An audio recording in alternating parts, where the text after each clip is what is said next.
1 Corinthians 7:1. Now concerning the things whereof ye wrote unto me, it is good for a man not to touch a woman. Barakati Yahweh, Barakati Yahweh Shai. All praise, honor, and glory to Yahweh, Bahashem, Yahweh Shai, Bahashem, Rakakudash. Yahweh being the name of the Father, who people ignorantly call God. Yahweh Shai is his son, who people ignorantly call Jesus. Bahashem, Rakakudash. That's in the name of the Holy Spirit. That's where we get our revelation, our knowledge, our wisdom, and understanding through these scriptures. Peace and blessings to you, Akim, out there that's constantly fighting the good fight of faith, Lord will, to the end. And double honors to the apostles and elders, a great millstone that taught us this truth. And Lord will, this lesson be edifying to the elect. Going in today on, let me see what I was going to title it. Seek not a wife. Yeah, seek not a wife. Because, and I'm gonna go into it a little bit more in detail, because that's one of those temptations that we got, being in this truth. Jay got that Lenny Williams, cause I love you. You can hear it in the background. Lord will, I'll put the instrumental. Jake start getting into that. I'm lonely and I get it. We in this truth. That's why the scriptures speak about a man's. I'm paraphrasing, but a man's glory is his woman, and the woman's glory is her hair. But the man, he's infatuated. We love them more than they love us. So, of course, we had a desire to be with a woman, and ain't nothing wrong with having one, But if I'm gonna bring it out, but if you already been there, you done that, it's best just to leave that alone, And ain't nothing wrong with it, because a lot of times Jake start thinking like something wrong with him because he ain't got no woman. Because you've been programmed all your life to always, you either always had a woman or you always, was seeing that, like, oh man, something wrong with me if I don't have a woman. Ain't nothing wrong with you, especially when you in this truth, man, because that's becomes our first love. So I'm going to just bring out a few scriptures, and Lord will, this lesson be edifying to the hopeful elect. I'm going to continue, really, I'm going to just dive into this whole 1 Corinthians 7.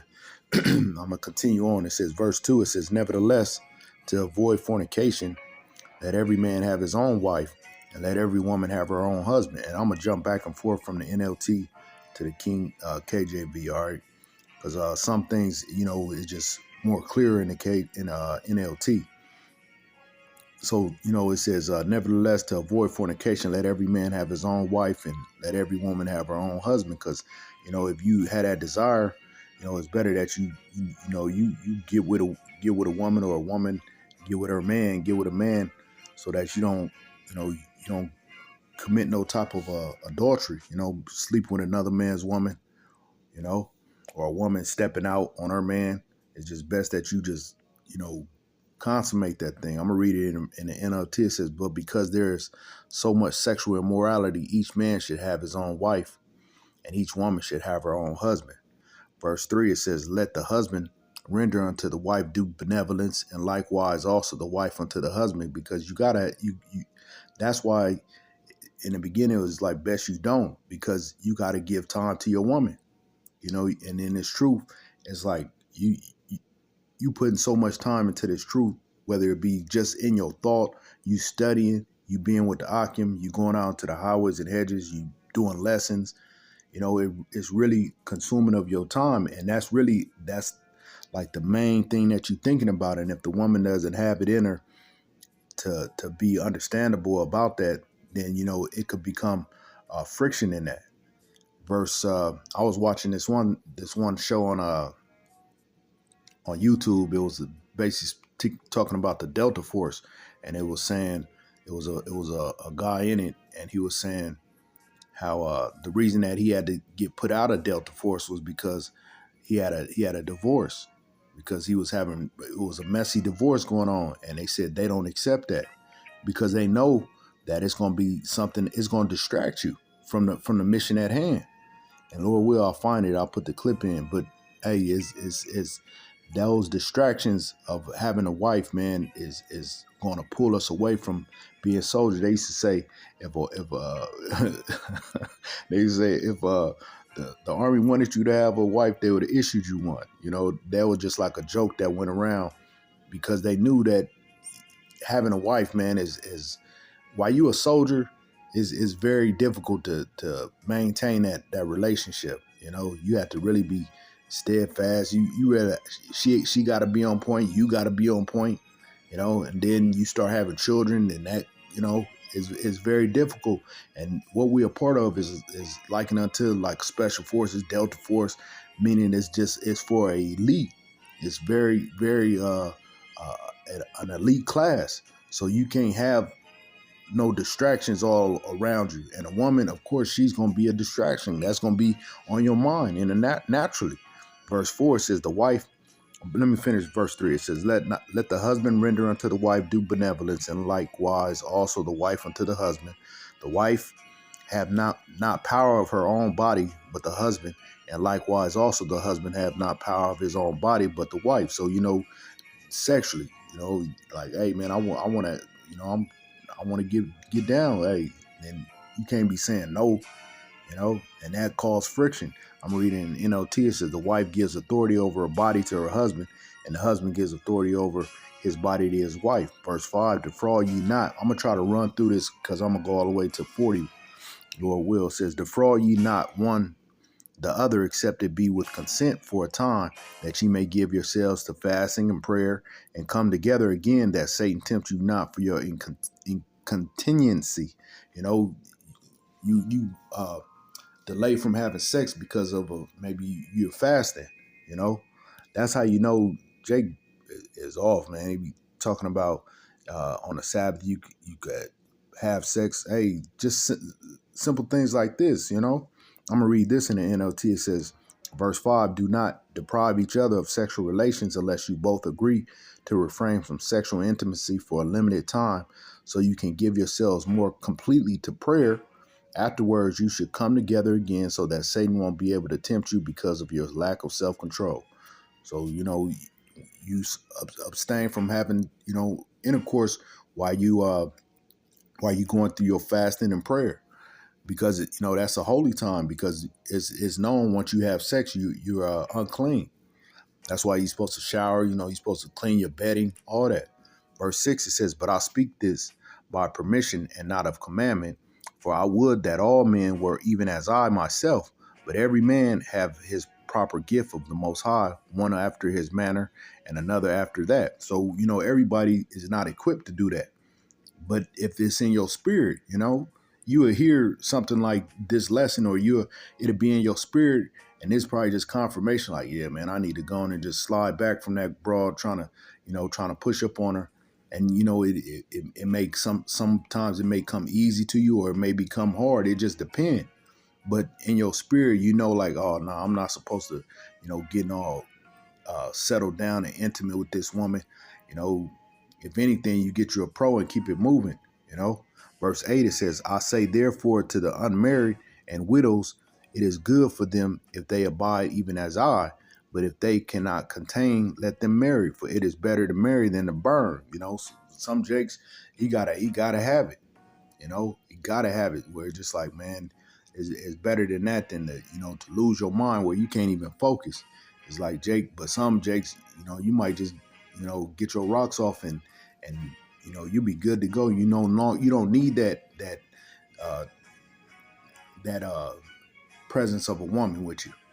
It says, verse 10, and unto the married I command, yet not I, but the Lord, let not the wife depart from her husband. But and if she depart, let her remain unmarried, or be reconciled to her husband, and let not the husband put away his wife. But to the rest speak I, not the Lord, if any brother hath a wife that believeth not, and she be pleased to dwell with him, let him not put her away. You know, because you could have that conflict.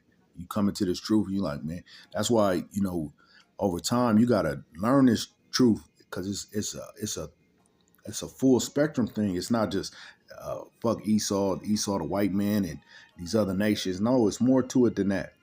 It's a full spectrum. It's your diet. It's, our thought life, our spirit. It's everything. So, you come into conflict with your woman. She may not believe in this truth. She may be a Christian or whatever, or she don't believe at all, whatever. But if she cool to dwell with, then you just leave it at that. You don't be trying to push this up on her, because that create friction. But again, that go back to why, basically, if you don't have no wife, you didn't come into this with no wife, hey, it's best that you just keep it as such. But if you got a wife and she pleased to dwell with, then do so. Verse 13, and the woman which hath an husband that believeth not, and if he be pleased to dwell with her, let her not leave him. So vice versa. For the unbelieving husband is sanctified by the wife, and the unbelieving wife is sanctified by the husband. Elsewhere your children unclean, but now are they holy. Your children are covered by those that believe, whether it be the husband or the wife. It says, but if the unbelieving depart, let him depart. A brother or a sister is not under bondage in such cases, but the Most High have called us to peace. I'm going to read this one in the NLT and make it clear. It says, but if the husband or wife who isn't a believer insists on leaving, let them go. In such cases, the Christian husband or wife is no longer bound to the other, for the Most High has called you to live in peace. And that's how it is. Sometimes you might come into this and they be like, nah, I'm not with this. Nah, this the Hebrew Israelite stuff is doing too much, whether it be the husband or the wife. And if they decide on their own to dip, hey, you just let that be. You let that be Yahweh Shema Shah. That's how he wanted it to go down. Verse 16, it says, for what knowest thou, O wife, whether thou shalt save thy husband? Or how knowest thou, O man, whether thou shalt save thy wife? But as the Most High hath distributed to every man, as the Lord hath called every one, so let him walk. And so ordain I in all churches. Is any man called being circumcised? Let him not become uncircumcised. Is any called in uncircumcision? Let him not be circumcised. Circumcision is nothing, and uncircumcision is nothing, but the keeping of the commandments of the Most High. The most important thing is living this truth, the best you can. That's the main thing. That's why having a wife, man, it could cause friction. It could cause something where you start putting that first. Verse 20, because if you put that up front, like, hey, this is what's going on, and you let it be known, like, hey, this is the standard, this is how I'm doing it, just like Joshua, as for me and my house, we will serve the Lord. You willing to stand strong on that and not waver, then, hey, more power to you. Verse 20, it says, let every man abide in the same calling wherein he was called. Art thou called being a servant? Care not for it. But if thou mayest be made free, use it rather. I'm read this in the NLT. It says, yes, each of you should remain as you were when the Most High called you. So you get called into this basically you as a single man, then, hey, you should stay that way, because that's what got you where you are. And you moving all strong, but then, you latch on to some woman, and then it could cause some friction. It says, are you a slave? Don't let that worry you, but if you get a chance to be free, take it. I see that as from a woman, man.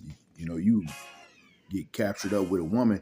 It is, man. It's like because you gotta take care of that woman. You gotta provide for her. You gotta do everything that you would do just for yourself, but then you got times two.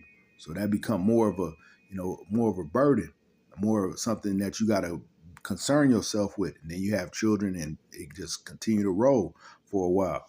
Verse 22, it says, for he that is called in the Lord, being a servant, is the Lord's free man. Likewise, also he that is called being free is Hamashiach's servant.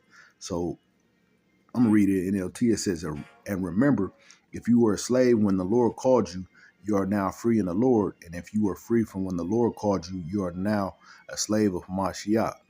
You are, verse 23, ye are bought with a price.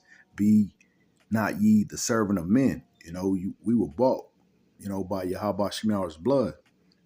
By Yahweh Shah's blood, we came into this. Verse 24 says, "Brethren, let every man wherein he is called therein abide with the Most High. Now concerning virgins, I have no commandment of the Lord, yet I give my judgment as one that hath obtained mercy of the Lord to be faithful. I suppose therefore that this is good for the present distress. I say that it is good for a man so to be. Art thou bound unto a wife? Or it says, seek not to be loosed. Art thou loose from a wife? Seek not a wife." And this was like the main point. So I'm going to read this one in the NLT. It says, "If ye have a wife, do not seek to end the marriage. If you do not have a wife, do not seek to get married." And that's the point of the matter. You ain't have no wife in this coming in. Hey, don't worry. Don't concern yourself on that. The time will come. Seven women shall cleave to one man. I'm paraphrasing it. So, hey, that point may come too, but then the kingdom to come, we're going to have, our heart's desire then, but right now it's like we serving punishment, man. We not here to just be in paradise, because if that was the case, hey, how about Shemiah Shah would have had these women where they were just all in their right mind and just they would really be what their title is, a woman. They would really be servants unto the man, but it's not so. These women is totally the opposite. It says, verse 28, "But and if thou marry, thou hast not sinned, and if a virgin marry, she hath not sinned. Nevertheless, such shall have trouble in the flesh, but I spare you." So he's letting you know, okay, it's okay if you do decide to marry, you decide to hook up with your mate, but it's gonna be trouble. It's gonna be some things that's gonna transpire. That's and you like, well, you don't have that when you by yourself. You just work on you, and you work on you and your relationship with your Yahweh Shemiah Shah. Verse 29, it says, "But this I say, brethren, the time is short. It remaineth that both they that have wives be as though they had none." And that's how it becomes. Once you come into this, you may have a wife, but it's like you don't have one and that's how it is as a soldier. A soldier is like you just coming and going, coming and going, coming and going. And that could become a heartache for that woman, If she don't understand, if she not able to ride with that, if she not built for that, it could become very strenuous on her, Verse 30, it says, "And they that weep as though they wept not, and they that rejoice as though they rejoice not, and they that buy as though they possess not, and they that use this world as not abusing it, for the fashion of this world passes away." Verse 32, "But I would have you without carefulness. He that is unmarried care for the things that belong to the Lord, how he may please the Lord." And that's what we're about. The elect are going to just focus mainly on just pleasing the Lord. Now you got a woman, and you able to do both, more power to you, but that's the main thing, because it will be like a overflow. Like that woman, she just get for lack of better words, she gonna get the leftovers. But it'll still be good. But most women, they don't want leftovers. They want the main course and some. They want their cake and eat it too. Verse 33, it says, "But he that is married care for the things that are of the world, how he may please his wife." And that's understandable. You gotta take care of what's there in the house. You ain't able to just get up and go whenever you want to go. You gotta, for lack of a better word, you gotta check in, which it shouldn't be that way, because you ain't she there for you. You ain't there for her. She there to be a helpmeet unto you. Verse 34, "There is difference also between a wife and a virgin. The unmarried woman care for the things of the Lord." And that's goes same for you women. If you ain't married, hey, your main focus should be let me just, get this truth. And then ultimately in due time, Lord will, he'll bring you a man, It says the unmarried woman care for the things of the Lord, that she may, you could help in other type of ways. You just have an ear, you listening to the lessons, to the videos. You can hear brothers what they say, what they may need, whether being charitable. You know, it says that she may be holy both in body and in spirit, but she that is married, because she shouldn't be out there just being a slut. You shouldn't, if you in this truth as a woman and you single, you shouldn't just be no whore. You shouldn't be just, you shouldn't look like one. You dress like a duck. It said it looked like a duck, it walked like a duck, it's a duck. So if you dressing like a hoe, walking like a hoe, hey, most likely you a hoe. So it says, but she that is married care for the things of the world, how she may please her husband, which is only right. You're supposed to take care of your man. If you with a man, you're supposed to be, all the way in for him. You're supposed to be serving him. Verse 35, and this I speak for your own profit, not that I may cast a snare upon you, but for that which is comely, and that ye may attend upon the Lord without distraction, because having a woman is definitely going to be a distraction. I'm going to read this in the NLT. It says, I am saying this for your benefit, not to place restrictions on you. I want you to do whatever will help you serve the Lord best with as few distractions as possible. Because, again, you having a wife is a distraction. And rightfully so. It's a whole nother being that's, depending on you, which she's supposed to. She's supposed to count on you as being a provider, a helper, in the sense, well, y'all help each other out, a protector. It says, verse 36, but if any man think that he behaveth himself uncomely toward his virgin, if she pass the flower of her age and need so require, let him do what he will. He sinneth not, let them marry. Nevertheless, he that standeth steadfast in his heart, having no necessity, but hath power over his own will, and hath so decreed in his heart that he will keep his virgin, doeth well. I'm going to read this one in the NLT, verse 37. But if he has decided firmly not to marry, and there is no urgency, and he has controlled his passion, he does well not to marry.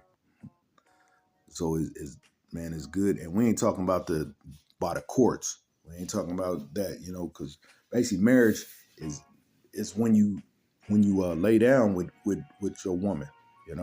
That was the real marriage. That's why in the scriptures it was speaking about the father would keep the sheets, because that was that blood covenant. That's why being a virgin and having one man was so important, and it is so important. But now it's a everybody just fucking like it's like, okay, well, like it's a trial, like you get a 7-day trial for these different subscriptions, and then you say, nah, I didn't like it, and then you just return it, or you don't deal with it. No, it ain't. It's not supposed to be that way. You're supposed to lay down with one man, and that be it. That's why the woman has a hymen in it, and once it busts, it bleeds. That's that blood covenant between that man and that woman. Verse 38, it says, so then he that giveth her in marriage doeth well, but he that giveth her not in marriage doeth better. The wife is bound by the law as long as her husband liveth, but if her husband be dead, she is at liberty to be married to whom she will, only in the Lord. So that's the only reason that a woman's supposed to separate from her man, is if he died. Otherwise, she's supposed to stick with him, through thick and thin, till it's all the way done. You ain't supposed to just dismiss your man just because you ain't feeling him no more. Verse 40, it says, or vice versa. The man ain't supposed to. The only reason the man's supposed to get rid of his woman is if she committed adultery. She messing around with another man. You're supposed to DX her ass, get rid of her. Write her a bill of divorce. Verse 40 says, but she is happier if she so abide after my judgment. And I think also that I have the spirit of the Most High. So I'm going to jump to this other one. Let me see how long I've been going. 24 minutes. I ain't trying to make this too long. I'm going to jump this. Genesis 2 and verse 24. It says, therefore shall a man leave his father and his mother, and shall cleave unto his wife, and they shall be one flesh. And that's the point.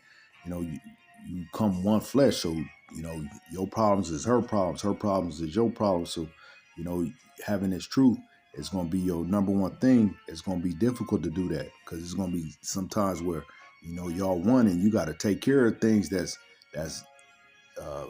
her problems, because you become together, you become united as one. So of course, something come up in life that's important to her, even though to you it may not be as important, but to her it's important, and you it's going to become important to you, you know. So that's where it's start becoming where you like, man, I don't know, but I gotta go to camp. But then she's like, but this, So jumping to this next one. This is Genesis 3:17. I'm just about done. Genesis chapter 3 and verse 17. It says, and unto Adam he said, because thou hast hearkened unto the voice of thy wife, and hast eaten of the tree of which I commanded thee, saying, thou shalt not eat of it. Cursed is the ground of thy sake, in sorrow shalt thou eat of it all the days of thy life. And the point was in this one, it says, unto Adam he said, because thou hast hearkened unto the voice of thy wife. And that's what Jake does. He becomes connect with his woman. He started listening to what his woman's saying.